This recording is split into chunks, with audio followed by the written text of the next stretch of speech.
Hey, Carpool crew, maybe you're headed to school, throwing on a sweatshirt, or just getting ready for what you think is going to be a really fun day, and I hope it is. I'm Pastor Justin. I'm so glad you're here. I want to give a big shout out to Asher and Graylin. You have been listening from Georgia every morning on your way to school. I love routines like that. Thanks for listening, and I hope you have an incredible day. And guess what? It's Monday, which means it's a fresh week, fresh start. Sometimes Mondays can also bring back some old problems. Maybe there were some old arguments or old feelings. That thing that happened last week that still feels a little awkward today. That's what we're talking about. Second chances. We all want a second chance when we mess up. And in the book of Matthew, chapter 5, verse 7, it says, "Blessed are the merciful, for they will be shown mercy." This verse comes from, you guessed it, the Sermon on the Mount, when Jesus was teaching his followers how to live differently than the rest of the world.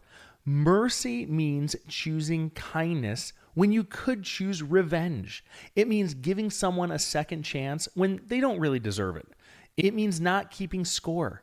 See, Jesus is teaching us that mercy is not weak. Mercy is brave. The world says, pay them back. You got to get even. Jesus says, let it go. Forgive. See, if Jesus were sitting with you in the car before you head into school or at the table before you start homeschool, I think he'd say, give someone a second chance today, just like I give you one every single day. Think about it for a second. Jesus forgives you again and again. And by the way, he also forgives me, Pastor Justin, again and again, even when you mess up on the same thing. And he invites you to do the same for others. So how could you live that out today? Well, first, maybe someone said something mean to you last week. Maybe a friend broke a promise. Maybe a sibling took something or broke something that was yours. Today, instead of bringing it up again, instead of being mean to them or saying something hurtful, choose mercy. Say hello. Choose to sit by them. Forgive them. Talk to them. Play with them out on the playground, or if for a sibling, play with them at home. Do something with them. Treat them with kindness. Now, that doesn't mean that what they did was okay, but it means that you are choosing to move forward and forgive instead of staying stuck in being angry. Mercy does not make you weak. It makes you free. When I was younger, I really messed up with a friend. I said something I shouldn't have said, and it hurt them really bad. I felt sick about it. But I was also scared to face them. I kept thinking, what if they don't forgive me? A few days later, they came up to me first and said, I forgive you. I didn't deserve that, if I'm telling the truth. I didn't earn it for sure. But they gave me a second chance anyway, and something strange happened. It didn't just change our friendship, it changed me.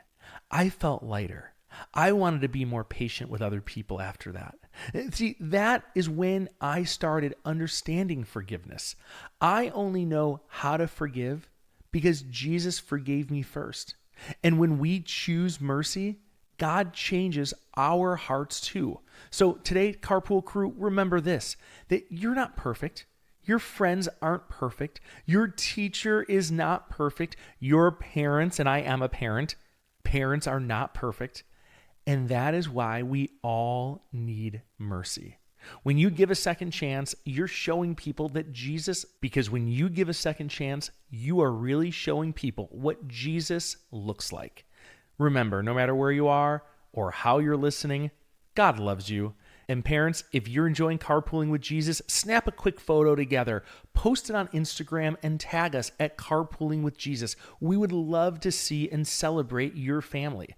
Now, before you go, answer this question together. Who is someone you could give a second chance to today? I'll see you tomorrow on Carpooling with Jesus.